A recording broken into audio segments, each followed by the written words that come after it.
অবরোধের দ্বিতীয় দিনে আরো 5 জন সহ 2 দিনের সহিংসতায় নিহত 13। ককটেলে আহত ব্যাংক কর্মচারীর মৃত্যু। এবার চট্টগ্রামে আগুনে দগ্ধ হলেন এক অটোরিকশা যাত্রী। কর্মসূচি আরো 23 ঘন্টা বাড়িয়ে শুক্রবার ভোর 5টা পর্যন্ত পালনের ঘোষণা। আগামীকাল সকাল থেকে আগামী পরশুদিন ভোর 5টা পর্যন্ত। দেখছিলেন প্রধান শিরোনাম। মধ্যরাতের সময়ে সঙ্গে আছি আমি সাজিদ রাজু এবং আমি গোলাম রাব্দি। এবার অন্যান্য শীর্ষ সংবাদ।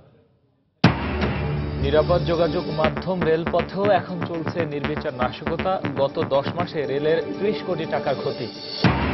হেরে যাওয়ার ভয়ে নির্বাচনে আসতে চায় না বিএনপি, মন্তব্য প্রধানমন্ত্রীর। বেগম জিয়াকে জামাতের রাজনীতি পরিহার করার আহ্বান। নির্বাচন কমিশনের সাথে ডিএমপির বৈঠক। নির্বাচনে আইনশৃঙ্খলা পরিস্থিতি স্বাভাবিক রাখতে পূর্ণ সহায়তার আশ্বাস। এবং টানা হরতাল অবরোধে স্কুলের বার্ষিক পরীক্ষা নিয়ে অনিশ্চয়তা। বৃহস্পতিবারের প্রাথমিক শিক্ষা সমাপনী পরীক্ষা শনিবার সকালে।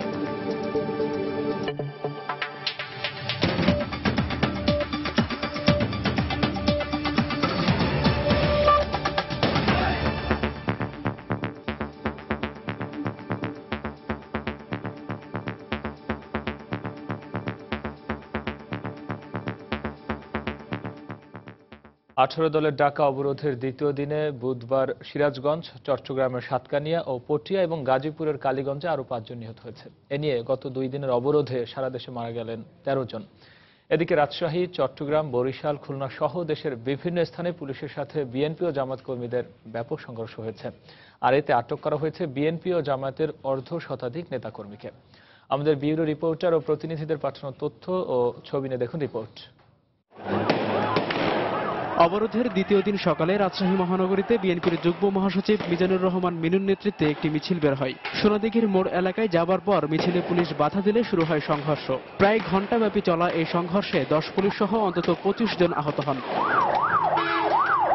চট্টগ্রামের নিমতলী, অলঙ্কার মোড় ও একে খান মোড় এলাকায় পুলিশের সাথে জামাত শিবির কর্মীদের দফায় দফায় সংঘর্ষ হয়। অবরোধের সমর্থনে বের হওয়া মিছিলে পুলিশ বাধা দিলে এই সংঘর্ষ শুরু হয়। এ সময় পুলিশকে লক্ষ্য করে অন্তত 10টি ককটেল নিক্ষেপ এবং 30টি গাড়ি ভাঙচুর করে জামাত শিবির কর্মীরা।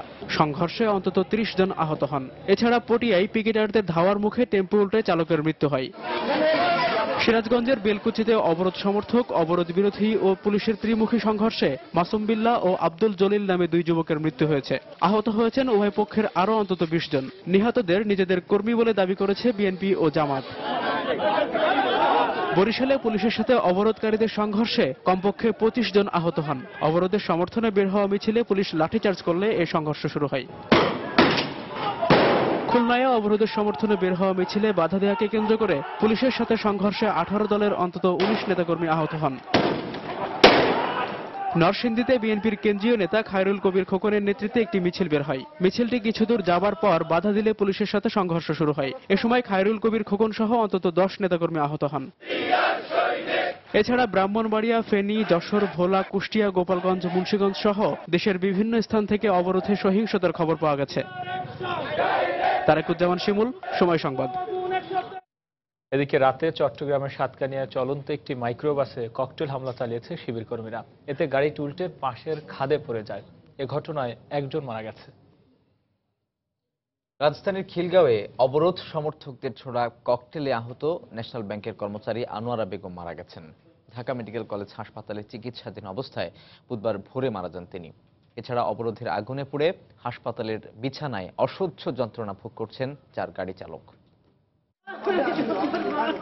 10 বছর আগে স্বামীর মৃত্যুর পর দিনবদলের স্বপ্ন নিয়ে ঢাকায় আসেন আনোয়ারা বেগম আনু। ন্যাশনাল ব্যাংকে বাবুর্চির কাজ করে বড় করে তোলেন 4 সন্তানকে। কিন্তু মঙ্গলবার অবরোধকারীদের ছোড়া ককটেলের আঘাতে ঝলসে যায় তার স্বপ্ন। কয়েক ঘন্টা মৃত্যুর সঙ্গে লড়ে বুধবার ভোরে হার মানেন আনোয়ারা।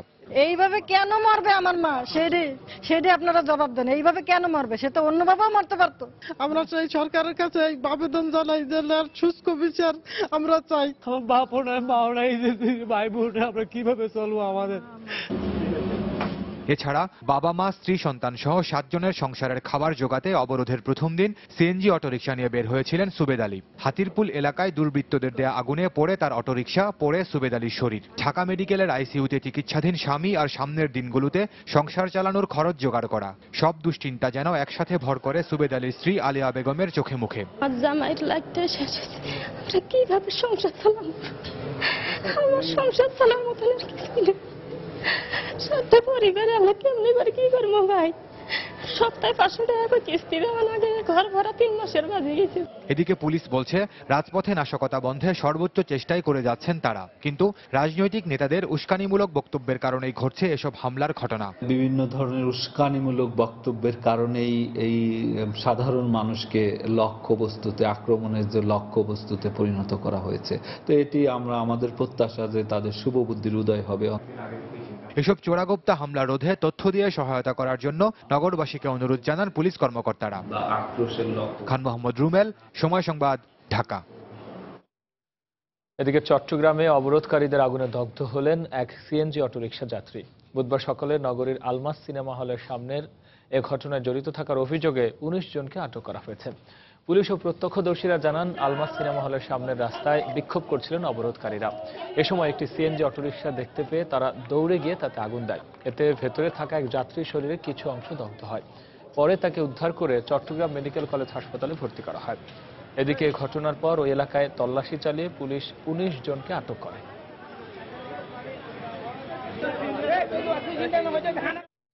সাম্প্রতিক সময়ে হরতাল অবরোধের মতো কর্মসূচিতে রেলপথে উদ্বেগজনক হারে বেড়েছে নাশকতা।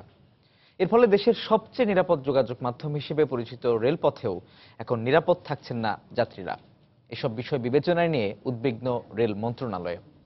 নাশকতায় গত 10 মাসে রেলের ক্ষতি হয়েছে 30 কোটি টাকা। নাশকতা ঠেকাতে রেলের নিয়মিত বাহিনীকে আরও সতর্ক থাকার নির্দেশের পাশাপাশি অন্যান্য বাহিনীর কাছেও সহায়তার অনুরোধ জানানো হয়েছে রেল মন্ত্রণালয়ের পক্ষ থেকে। রামিম হাসানের রিপোর্ট। সাম্প্রতিক সময়ে রাজনৈতিক অস্থিরতায় যে কোনো কর্মসূচিতেই এখন নাশকতার প্রধান টার্গেট দেশের সবচেয়ে নিরাপদ যোগাযোগ মাধ্যম রেল। এবছর যুদ্ধাপরাধীদের রায় ঘোষণার পর থেকেই দেশের রেলপথের উপর আক্রমণ বেড়ে যায় বহুগুণে। ফিসপ্লেট খুলে ফেলা, লাইন উপড়ে ফেলা থেকে শুরু করে থেমে থাকা ট্রেনেও আগুন দিয়েছে দুর্বৃত্তরা। গত দুদিনের অবরোধ কর্মসূচিকে কেন্দ্র করেও নিয়মিত চলছে রেলে নাশকতা। ঘটছে শিডিউল বিপর্যয়, চরম ভোগান্তির শিকার হচ্ছেন যাত্রীরা। কালকে রাতের থেকে এই পর্যন্ত অপেক্ষা করতেছি, ট্রেনে টিকিট একবার দিচ্ছে, আবার বলছে যে শিডিউল চেঞ্জ। যাইতে পারতেছি না, ফেনি যাব, এখানে বসে আছি, নাস্তাও করি নাই, খালি পেটে। আমরা গতকালকে রাত্রে 11টা থেকে এখানে বসে আছি। এসব কারণে সারা দেশেই ট্রেনের যাত্রীদের নিরাপত্তা নিশ্চিত করতে হিমশিম খাচ্ছেন সব অঞ্চলের রেল কর্তৃপক্ষ। কারণ আজকাল তো আমরা দেখছি যে ট্রেনে স্টেশনে বিভিন্ন ধরনের লোক আসে, কার মনে কি আছে, হয়তো কেউ হয়তো গ্রাউন্ড পাউডার ফেলে দিল, কেউ হয়তো পেট্রোল বোমা মারলো। আমরা তো খুব এই কারণে ভীত থাকি আর কি। অরাজকতার সৃষ্টি করার মাধ্যমে ট্রেন দুর্ঘটনার একটা ঝুঁকি থাকছে, সেই জন্য আমরা নিজেরাও চিন্তিত এবং ট্রেনে যারা যাত্রীরা চলছে তারাও পুরোপুরি নিরাপদ মনে করছে না। নাশকতা ঠেকাতে উদ্বিগ্ন রেল মন্ত্রণালয়, জোরদার করা হয়েছে নিরাপত্তা ব্যবস্থা। যেখানে সুযোগ পায় সেখানে চোরাগোপ্তা হামলা করে সন্ত্রাসীরা। এখান থেকে যাত্রীদেরকে নিরাপত্তা দেওয়ার জন্য পুলিশ, র্যাব, বিজিবি, আনসার বাহিনী সদা প্রস্তুত।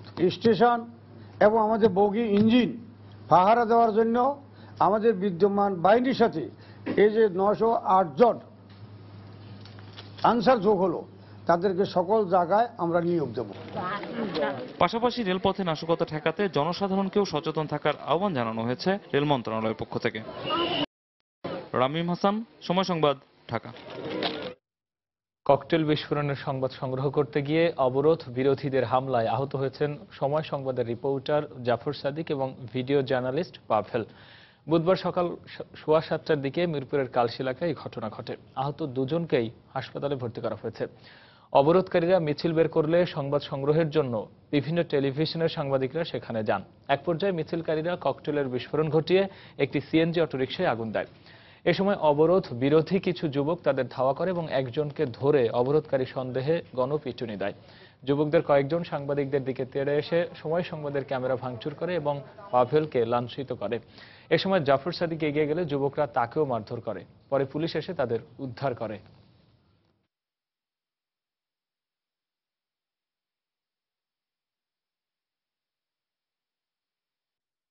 প্রিপারেশন নিচ্ছি, লাইভ দিব, এই সময় হঠাৎ করে আমার পেছনে 4-5টি ককটেল বিস্ফোরণ হয়।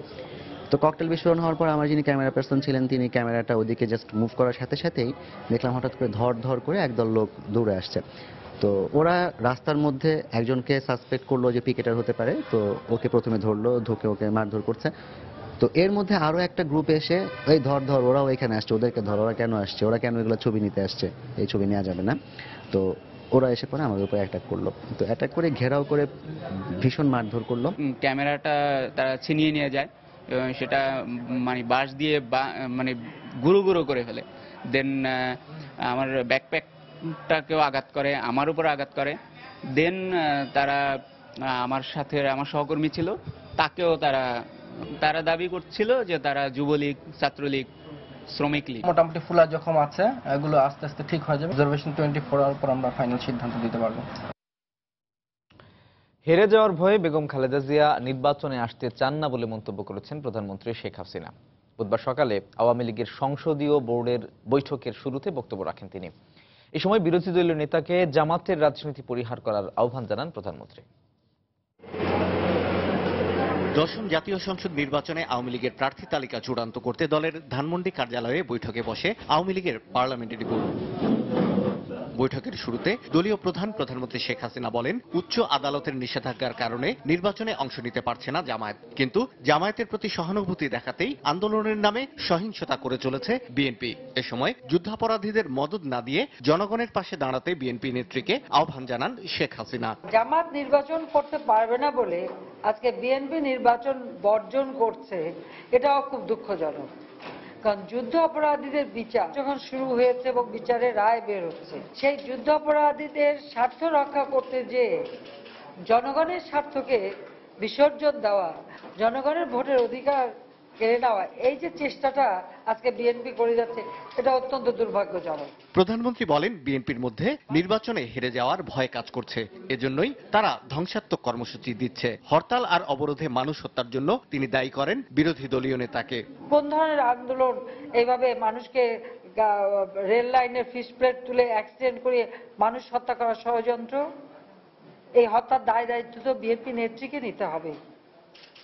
এই হত্যার যে হুকুমের আসামি হিসেবে একসময় তিনি চিহ্নিত হবেন।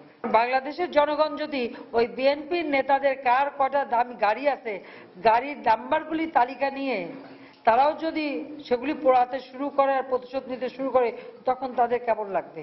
শেখ হাসিনা বলেন, বেগম জিয়া দেশে আবারও 1-11 আনতে চাইছেন, তার কোনো ষড়যন্ত্রেই কাজ হবে না সাফ জানিয়ে দিয়ে প্রধানমন্ত্রী বলেন, যথাসময়ে দেশে নির্বাচন অনুষ্ঠিত হবে। উনি যে আশা করছেন সে আশা পূর্ণ হবে না। বাংলাদেশের মানুষ নির্বাচন চায়। শাহ আলী জয়, সময় সংবাদ, ঢাকা। এদিকে 18 দলের অবরোধ কর্মসূচি আরও 23 ঘন্টা বাড়িয়ে শুক্রবার ভোর 5টা পর্যন্ত পালনের ঘোষণা দেওয়া হয়েছে। বুধবার রাত 11:30টার পর নয়াপল্টনে বিএনপির কেন্দ্রীয় কার্যালয়ে দলের যুগ্ম মহাসচিব রুহুল কবির রিজভী আহমেদ এ কর্মসূচি ঘোষণা করেন। এ সময় তিনি বলেন, এই সরকারের পতনের আর মাত্র কিছু সময় বাকি আছে। এই সরকারকে জানিয়ে দিতে চাই, যে ভুল পথ দিয়ে, যে স্বেচ্ছাচারিতার পথ দিয়ে, যে নিপীড়নের পথ দিয়ে, উৎপীড়নের পথ দিয়ে, নিষ্ঠুরতার পথ দিয়ে, হত্যার পথ দিয়ে আপনারা ক্ষমতায় টিকে থাকতে চাচ্ছেন, এটি আর সম্ভাবনা নেই। বরং যে পথ আপনারা অবলম্বন করেছেন, এই পথের কারণেই আপনাদের পতনের শুধুমাত্র আর কিছু মুহূর্ত বাকি আছে। সকল অপকর্মের প্রতিবাদে এই 48 ঘন্টার অবরোধ আরো 12 ঘন্টা বৃদ্ধি করে অর্থাৎ 60 ঘন্টা বর্ধিত করা হয়েছিল। এটি ভুলবশত আমি আপনাদের কাছে বলেছিলাম। এটি আসলে হবে ভোর 6টা থেকে আগামী পরশুদিন শুক্রবার ভোর 5টা পর্যন্ত। এদিকে বিরোধী দলকে সহিংসতা পরিহার করে নির্বাচনে ফিরিয়ে আনতে সুশীল সমাজকে ভূমিকা পালনের আহ্বান জানিয়েছেন আওয়ামী লীগের নেতারা।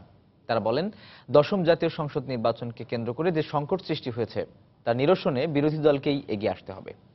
বুধবার সকালে রাজধানীতে অবরোধ বিরোধী আলাদা অনুষ্ঠানে এসব মন্তব্য করেন নেতারা।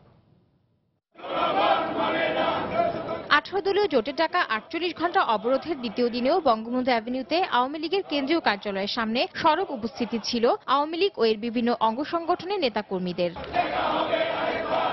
এ সময় এক অবস্থান কর্মসূচিতে আওয়ামী লীগ নেতারা বলেন, সংকট নিরসনে সুশীল সমাজের কোনো উদ্যোগ ফলপ্রসূ হবে না। যাদের নিয়ে এই সংকট সৃষ্টি হয়েছে তাদেরকেই এগিয়ে আসতে হবে। যেই কাজগুলো তারা করছে তাতে করে তাদের জনপ্রিয়তা শূন্যের কোঠায় নেমে আসছে। নির্বাচনের দিকে আসার জন্য ওনাকে পরামর্শ দিন, এই ধ্বংসাত্মক পথ পরিহার করে সোজা পথে আসার জন্য তাদেরকে পরামর্শ দিন। আমি সুশীল সমাজের প্রতি এই আহ্বান জানাই। বাসে আগুন দিয়ে রেল লাইনের স্লিপার তুলে এই আন্দোলন এবং এই নির্বাচন ব্যাহত করা, বন্ধ করা কোনো মতেই সম্ভব না। কয়েকজন বিশিষ্ট ব্যক্তিবর্গ মহামান্য রাষ্ট্রপতির কাছে গিয়েছিলেন। এই ধরনের উদ্যোগ খুব বেশি ফলপ্রসূ হবে বলে আমার মনে হয় না, কারণ যার সঙ্গে রাজনৈতিক বিরোধটা, যাদের নিয়ে আজকে রাজনৈতিক এই সংকট, সেই বিরোধী দলকে এগিয়ে আসতে হবে।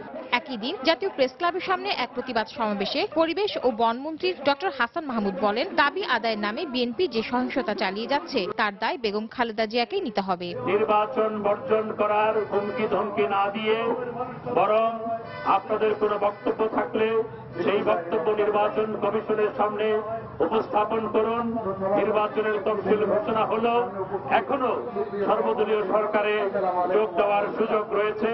এই সময় নির্বাচনে না গেলে বিএনপির অস্তিত্ব হুমকির মুখে পড়বে বলে মন্তব্য করেন বনমন্ত্রী।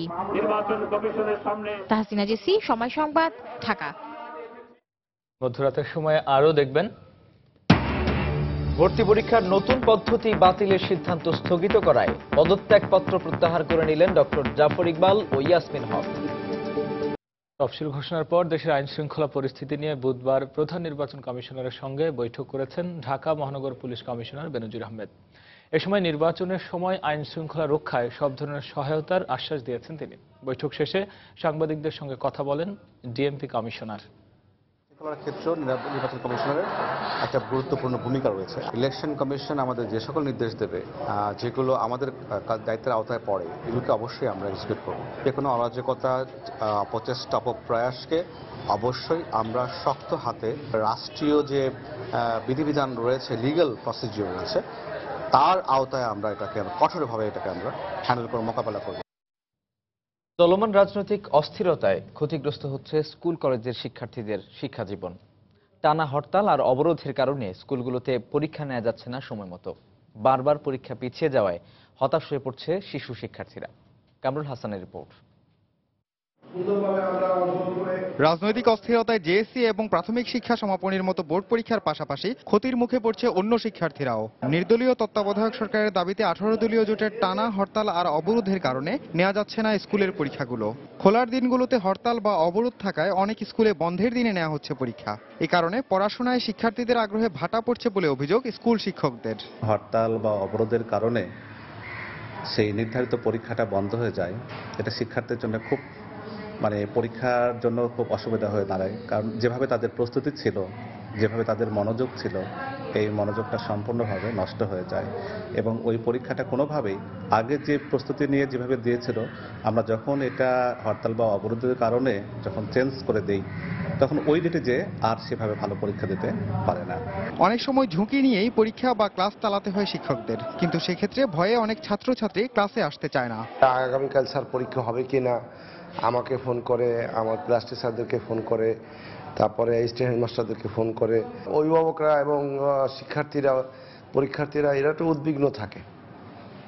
এটা এদের জন্য পরীক্ষায় একটা প্রভাব পড়ে, মানসিক একটা সমস্যার সৃষ্টি হয়। কারণ যাই হোক, রাজনৈতিক দাবি কিংবা অন্য যে কোনো কিছু আদায়ে ধ্বংসাত্মক পথ পরিহার করে কোমলমতি শিশুদের শিক্ষা জীবন বাঁচানোর আহ্বান জানিয়েছেন শিক্ষক ও অভিভাবকরা। কামরুল হাসান, সময় সংবাদ, ঢাকা। এদিকে বৃহস্পতিবারের প্রাথমিক শিক্ষা সমাপনী ও ইবতেদায়ী শিক্ষা সমাপনী পরীক্ষা আগামী শনিবার 11টায় অনুষ্ঠিত হবে বলে জানিয়েছেন শিক্ষামন্ত্রী নুরুল ইসলাম নাহিদ।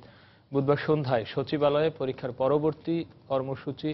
পরবর্তী সময়সূচি ঘোষণা করেন তিনি। এ সময় বিরোধী দলের অবরোধ কর্মসূচির কঠোর সমালোচনা করেন মন্ত্রী। কি করে তারা এরকম দায়িত্ব জ্ঞানহীন একটা কর্মসূচি দিলেন, যেখানে ছেলে মেয়েদের জীবন নিয়ে খেলা? কি করে তারা এই ধরনের কর্মসূচি গেলেন, যে কর্মসূচি কোনোই লাভ এখনো বয়ে নিয়ে আসে নাই, শুধু অনেকগুলো পরিবারকে জ্বালাইয়া পোড়াইয়া আহত করছেন। আমাদের বাচ্চাদেরকে তো আমরা এই দায়িত্ব জ্ঞানহীনভাবে আমরা ছেড়ে দিতে পারবো না। যার জন্য বাধ্য হয়ে আমরা আগামীকাল বৃহস্পতিবারের যে পরীক্ষা ছিল, পঞ্চম শ্রেণী সমাপনী এবং এফতারি সমাপনী এই পরীক্ষাটি আমরা পরিবর্তন করে শনিবারে বেলা 11টায় আমরা পরিবর্তন করলাম। শাহজালাল বিজ্ঞান ও প্রযুক্তি বিশ্ববিদ্যালয় থেকে পদত্যাগপত্র প্রত্যাহার করে নিয়েছেন ডক্টর মোহাম্মদ জাফর ইকবাল ও তার স্ত্রী ডক্টর ইয়াসমিন হক। বিশ্ববিদ্যালয় কর্তৃপক্ষ ভর্তি পরীক্ষার নতুন পদ্ধতি বাতিলের সিদ্ধান্ত স্থগিত করায় বুধবার তারা পদত্যাগপত্র প্রত্যাহার করে নেন। বুধবার সকাল থেকে সমন্বিত ভর্তি পরীক্ষার দাবিতে শিক্ষার্থীরা রেজিস্ট্রার ভবনের সামনে অবস্থান নেয়। এক পর্যায়ে দুপুরে একাডেমিক কাউন্সিলের সভায় সমন্বিত ভর্তি পরীক্ষা বাতিলের সিদ্ধান্ত স্থগিত করা হলে ডক্টর জাফর ইকবাল ও ডক্টর ইয়াসমিন হক তাদের সিদ্ধান্ত প্রত্যাহারের ঘোষণা দেন। এতে শিক্ষার্থীরা তাদের আন্দোলনও প্রত্যাহার করে। এর আগে বিভিন্ন মহলের চাপের মুখে সিলেট শাহজালাল প্রযুক্তি ও বিশ্ববিদ্যালয় এবং যশোর বিজ্ঞান ও প্রযুক্তি বিশ্ববিদ্যালয়ের সমন্বিত ভর্তি পরীক্ষা বাতিলের প্রতিবাদে মঙ্গলবার বিশ্ববিদ্যালয় কর্তৃপক্ষের কাছে পদত্যাগপত্র জমা দিয়েছিলেন ডক্টর জাফর ইকবাল, ডক্টর ইয়াসমিন হক। সমন্বিত ভর্তি পরীক্ষা বাতিলের সিদ্ধান্ত পরিবর্তন করে স্থগিত করার সিদ্ধান্ত নেওয়া হয়েছে। ঠিক আছে, এটা স্থগিত, এটা ইমপ্লিমেন্ট করা হবে। ঠিক আছে, একাডেমিক কাউন্সিল থেকে আমাদের পদত্যাগের সিদ্ধান্ত প্রত্যাহারের জন্য অনুরোধ করা হয়েছে। দেশের সর্বোচ্চ মহল থেকে আমাদের পদত্যাগ সিদ্ধান্ত প্রত্যাহারের অনুরোধ করা হয়েছে। আমরা মানুষের ভালোবাসা নিয়ে এতদিন বেঁচে আছি, সবার ভালোবাসাকে উপেক্ষা করার ক্ষমতা আমাদের নেই। সুষ্ঠু নির্বাচনের স্বার্থে প্রধানমন্ত্রীকে তার পদ থেকে সরে যাওয়ার আহ্বান জানিয়েছেন গণফোরামের সভাপতি ও সংবিধান বিশেষজ্ঞ ডক্টর কামাল হোসেন। বুধবার বিকেলে রাজধানীর বেইলি রোডের নিজ বাসায় প্রেস ব্রিফিংয়ে তিনি জানান, এ সময় ডক্টর কামাল 2008 সালের নির্বাচনকে অবাধ ও সুষ্ঠু উল্লেখ করে এমন একটি নির্বাচন অনুষ্ঠানেরও দাবি জানান। অবাধ নিরপেক্ষ নির্বাচন, এটা আমরা সবাই চাই। নিজে যদি প্রার্থী হন, আপনি কিভাবে দেখবেন যদি অন্য প্রার্থীর মানে নেতা নেত্রী নিয়োগ করেন, সেখানে যারা ফুল নিয়ন্ত্রণটা করবেন, পরিচালনা করবেন, এই বোঝাটা বাকি নাই। কিন্তু এত সময় কেন লাগছে সরকারকে একটু বুঝতে? দ্রুত আমরা একটা সমঝোতা চাই। উনি জাস্ট বললেন যে আমি পদত্যাগ করিলাম, এর চেয়ে সহজ তো কোনো পন্থা নাই। আমি তো 5 বছর ক্ষমতা ভোগ করেছি, এর আগেও 5 বছর ক্ষমতা ভোগ করেছি, আলহামদুলিল্লাহ। 1 মিনিটও আমি থাকতে চাই না যদি মানুষ মনে করে যে আমার ছেড়ে দিলে শান্তি ফিরে আসবে এবং সুষ্ঠু নির্বাচনের পথ পরিষ্কার হবে। উনি অনেক বড় হয়ে যাবেন যদি এটা বলতে পারেন। বিএনপি প্রকাশ্যে জঙ্গিবাদ এবং মৌলবাদের সঙ্গ নিচ্ছে, যা গণতন্ত্র এবং জাতির জন্য হুমকি স্বরূপ বলে মন্তব্য করেছেন তথ্য ও সংস্কৃতি মন্ত্রী হাসানুল হক ইনু। বুধবার সকালে শহীদ ডাক্তার মিলন দিবস উপলক্ষে এক আলোচনা সভায় তিনি বক্তব্য রাখেন। একই অনুষ্ঠানে ডাক ও টেলিযোগাযোগ মন্ত্রী রাশেদ খান মেনন এবং বাংলাদেশের কমিউনিস্ট পার্টির সভাপতি মুজাহিদুল ইসলাম সেলিম বলেন, নির্বাচনী প্রক্রিয়া বাধাগ্রস্ত করতে বিভিন্ন মৌল ও জঙ্গিবাদী শক্তি মাথাচাড়া দিয়ে উঠছে, যা মুক্তিযুদ্ধের চেতনার সংকট সৃষ্টি করছে। স্বাধীনতার এই প্রধান দুশমন, তাকে মোকাবেলা করার জন্য আমাদেরকে আগামী দিনে রাজনীতি এই পথে যাক আর ওই পথে যাক, এই শত্রুকে আমাদের মোকাবেলা করতে হবে। সাম্প্রদায়িকতা থাকবে নাকি গণতন্ত্র থাকবে? যুদ্ধ অপরাধীদের রাজনীতিতে থাকবে নাকি গণতন্ত্র থাকবে? এই প্রশ্ন নিষ্পত্তি না হওয়া পর্যন্ত বাংলাদেশ আরেক ধাপ লাফিয়ে সামনের দিকে এগোতে পারবে না। বাংলাদেশের প্রধান বিরোধী দল বিএনপি তারা প্রকাশ্যে এই জঙ্গিবাদের পক্ষ নিয়েছে, যুদ্ধ অপরাধীদের মুক্ত করার প্রচেষ্টা চালাচ্ছে এবং সাম্প্রদায়িকতার পক্ষ নিয়েছে। যতক্ষণ পর্যন্ত বিএনপি জঙ্গিবাদের সমর্থন করবে, ততক্ষণ পর্যন্ত গণতন্ত্রের জন্য জঙ্গিবাদীর মতন বিএনপিও বড় হুমকি স্বরূপ। নির্বাচন অথবা সংবিধান তাদের কাছে গুরুত্বপূর্ণ। তাদের কাছে প্রশ্ন হচ্ছে, বাংলাদেশকে 75 পরবর্তীকালে যে পরিস্থিতির মধ্যে বাংলাদেশকে নিয়ে যাওয়া হয়েছিল অবৈধ পঞ্চম সংশোধনীর মধ্য দিয়ে এবং সেই 1.5 দশক ব্যাপী সামরিক স্বৈরাচারী শাসনের মধ্য দিয়ে সেই জায়গায় দেশকে ফিরিয়ে নেওয়া। আরেকবার জানিয়ে দিচ্ছে এখন পর্যন্ত শীর্ষ সংবাদগুলো।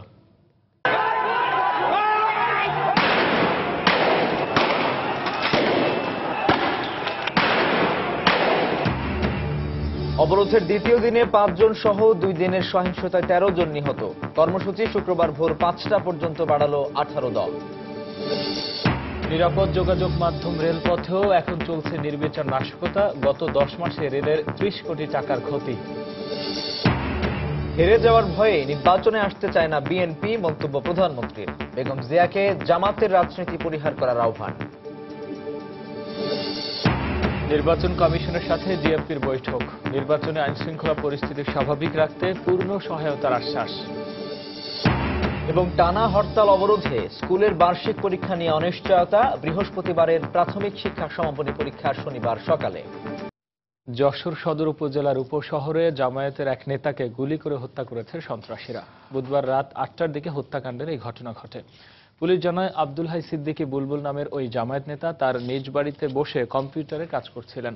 এ সময় সন্ত্রাসীরা অতর্কিতে তার বাড়িতে ঢুকে গুলি করে। এতে গুলিবিদ্ধ হন বুলবুল। গুরুতর আহত অবস্থায় যশোর জেনারেল হাসপাতালে নেওয়ার পথে তিনি মারা যান। এ ঘটনার পর শহরে বিক্ষোভ মিছিল এবং বেশ কিছু দোকানপাট ভাঙচুর করে জামাত শিবির কর্মীরা। এদিকে এই হত্যাকাণ্ডের প্রতিবাদে যশোরে বৃহস্পতিবার সকাল সন্ধ্যা হরতালের ডাক দিয়েছে 18 দলীয় জোট। অবরোধের প্রথম দিনে নাশকতা ও হত্যার ঘটনায় কুমিল্লা, খুলনা, চাঁদপুর ও কুড়িগ্রামে 18 দলের কয়েক হাজার নেতাকর্মীকে আসামি করে 8টি মামলা হয়েছে।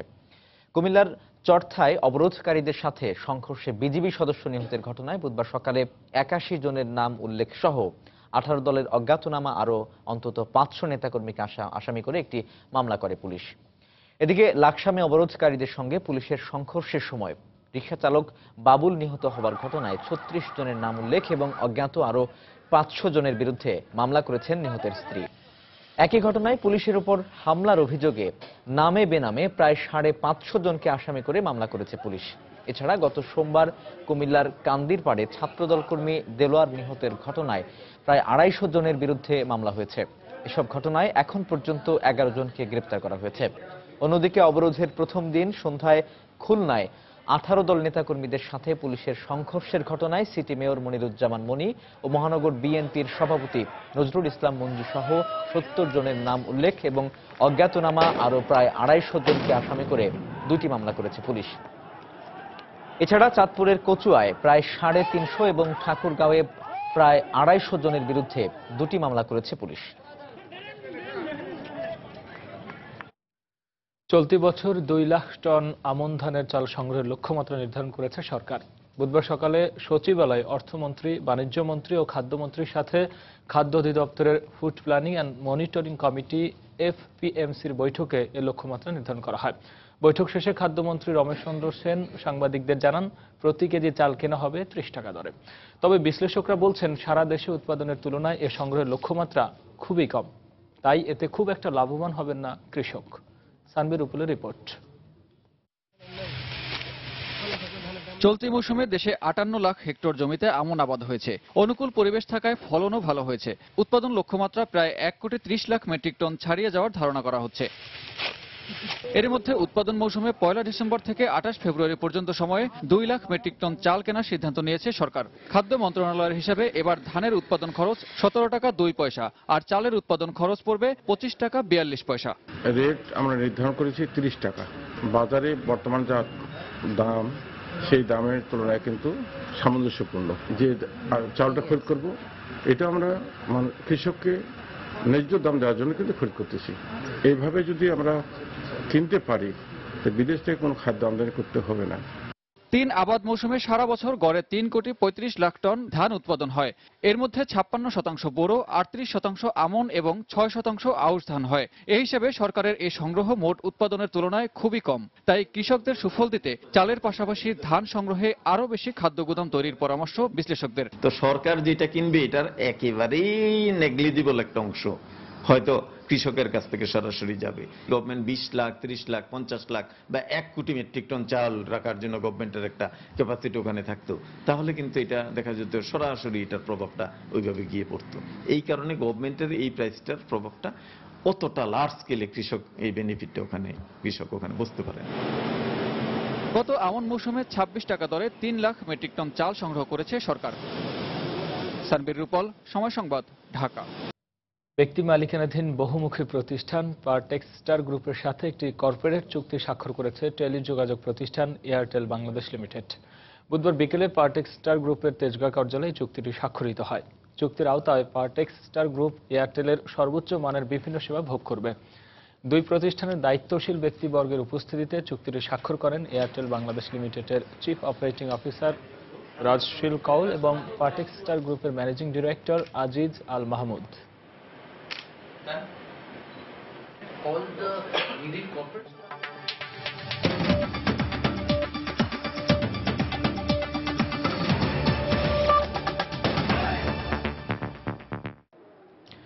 থাইল্যান্ডের সরকার বিরোধীদের তীব্র আন্দোলনের মুখে বন্ধ ঘোষণা করা হয়েছে কয়েকটি মন্ত্রণালয়ের কার্যক্রম। সবশেষ বুধবার বিক্ষোভকারীদের অবস্থান ও ঘেরাও কর্মসূচির কারণে থাইল্যান্ডের সর্বোচ্চ দুর্নীতি দমন সংস্থার ভবন খালি করতে বাধ্য হন সরকারি কর্মকর্তা কর্মচারীরা। এর আগে মঙ্গলবার কয়েক হাজার আন্দোলনকারী সমবেত হয়ে দেশটির সংস্থাপন মন্ত্রণালয়ের ঘেরাও করলে সবাই ভবন ত্যাগে বাধ্য হন। বিক্ষোভের মুখে অর্থ, পরিবহন, পর্যটন, কৃষি এবং পররাষ্ট্র মন্ত্রণালয় বন্ধ করে দেয় সরকার। থাইল্যান্ডে বর্তমান সরকারের পদত্যাগের দাবিতে বিক্ষোভ কর্মসূচির চতুর্থ দিন অতিবাহিত হয়েছে। বিক্ষোভকারীদের অভিযোগ, বর্তমান সরকার প্রধান ইনলাক সিনাওয়াত্রা তার ভাই থাকসিন সিনাওয়াত্রার দ্বারাই পরিচালিত হচ্ছেন। তাই তারা যে কোনো মূল্যে বর্তমান সরকারের পতন চায়। তবে দেশের এই সংকটজনক অবস্থায় চূড়ান্ত কোনো সিদ্ধান্ত না নিলেও সেনাশক্তি ব্যবহার করা হবে না বলে জানিয়েছেন প্রধানমন্ত্রী ইনলাক সিনাওয়াত্রা।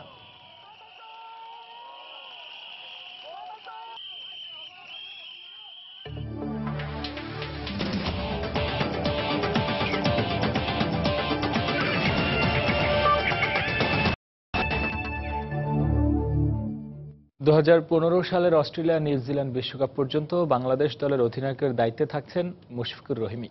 তবে সহ অধিনায়ক ও প্রধান নির্বাচকের নামের জন্য অপেক্ষা করতে হবে আরও কিছুদিন। বুধবার বিসিবির নির্বাহী কমিটির বৈঠক শেষে আসে টি-20 বিশ্ব আসরকে সামনে রেখে নানা প্রস্তুতির ঘোষণাও।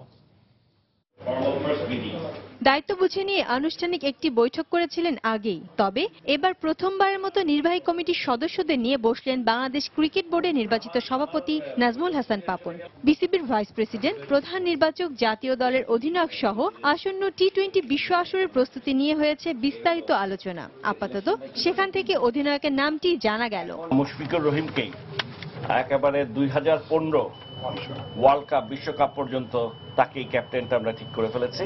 কমিটি হওয়ার পরে ভাইস ক্যাপ্টেনটা ওনারা ঠিক করবেন।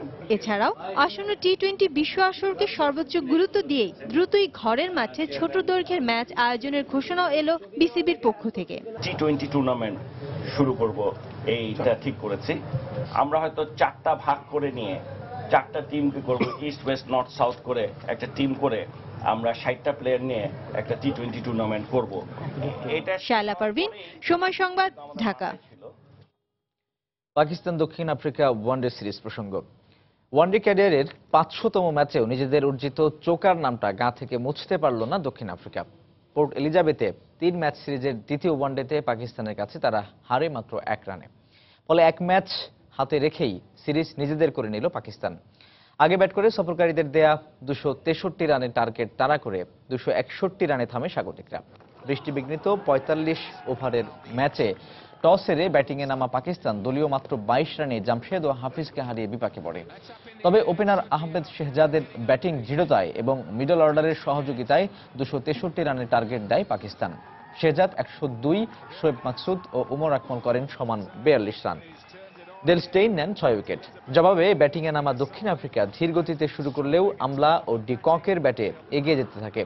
তবে ডিকক 47 রানে, ডিভিলিয়ার্স 74 রানে আউট হওয়ার পর ধসে পড়ে স্বাগতিকদের ব্যাটিং। দারুণভাবে রানের লাগাম টেনে ধরে পাকিস্তানি বোলাররা।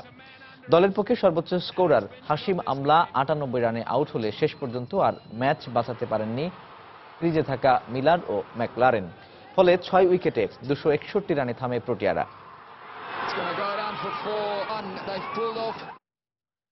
এবার ভারত ওয়েস্ট ইন্ডিজ ওয়ানডে সিরিজের খবর। বুধবার কানপুরের সিরিজের তৃতীয় ও শেষ ওয়ানডেতে ওয়েস্ট ইন্ডিজকে 5 উইকেটে হারিয়ে 2-1 সিরিজ জিতে নিল স্বাগতিক ভারত। এর ফলে টানা 6টি ওয়ানডে সিরিজ জিতে দুর্দান্ত একটি বছর পার করল টিম ইন্ডিয়া। এই ম্যাচে আগে ব্যাট করা ক্যারিবীয়দের দেয়া 264 রানের জবাবে 23 বল হাতে রেখেই 5 উইকেটের জয় ছিনিয়ে নেয় ভারত। টস জেতা ভারত অতিথিদের ব্যাটিংয়ে আমন্ত্রণ জানিয়ে দলীয় 20 রানে চার্লসকে ফিরিয়ে দেয়। তবে দ্বিতীয় উইকেট জুটিতে পাওয়েল ও স্যামুয়েলস 117 রান করলে শক্ত ভিত পায় ক্যারিবীয়রা। পাওয়েল 70, স্যামুয়েলস 71, ডুয়েন ব্রাভো অপরাজিত 51 ও ড্যারেন স্যামি অপরাজিত 37 রান করলে 5 উইকেটে 263 রানের ফাইটিং স্কোর পায় ক্যারিবীয়রা। জবাবে 29 রানে শর্মা ও 61 রানে কোহলি প্যাভিলিয়নে ফিরলেও ক্যারিয়ারের পঞ্চম সেঞ্চুরি হাঁকানো ধাওয়ানের 119 ও 11 ম্যাচ পর 50 করা যুবরাজের 55 রানে ভর করে 5 উইকেটে 266 রান করে সহজ জয় তুলে নেয় Bharat. Man of the match হওয়ায় ধাওয়ান ও ম্যান অব দ্য সিরিজ হয়েছেন বিরাট কোহলি। দর্শক, মধ্যরাতের সময় পর্যায়ে শীর্ষ সংবাদ জানিয়ে দিচ্ছি আরো একবার।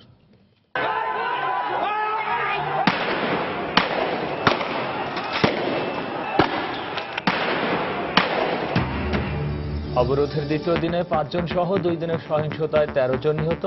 কর্মসূচি শুক্রবার ভোর 5টা পর্যন্ত বাড়ালো 18 দল। নিরাপদ যোগাযোগ মাধ্যম রেলপথেও এখন চলছে নির্বিচার নাশকতা। গত 10 মাসে রেলের 30 কোটি টাকার ক্ষতি। হেরে যাওয়ার ভয়েই নির্বাচনে আসতে চায় না বিএনপি, মন্তব্য প্রধানমন্ত্রীর। বেগম জিয়াকে জামায়াতের রাজনীতি পরিহার করার আহ্বান। নির্বাচন কমিশনের সাথে ডিএমপির বৈঠক। নির্বাচনে আইন শৃঙ্খলা পরিস্থিতি স্বাভাবিক রাখতে পূর্ণ সহায়তার আশ্বাস। এবং টানা হরতাল অবরোধে স্কুলের বার্ষিক পরীক্ষা নিয়ে অনিশ্চয়তা। বৃহস্পতিবারের প্রাথমিক শিক্ষা সমাপনী পরীক্ষা শনিবার সকালে। দর্শক, এই ছিল আমাদের মধ্যরাতের। আর যে কোনো খবর পেতে ভিজিট করুন সময়নিউজ.tv। সঙ্গে থাকুন সময়।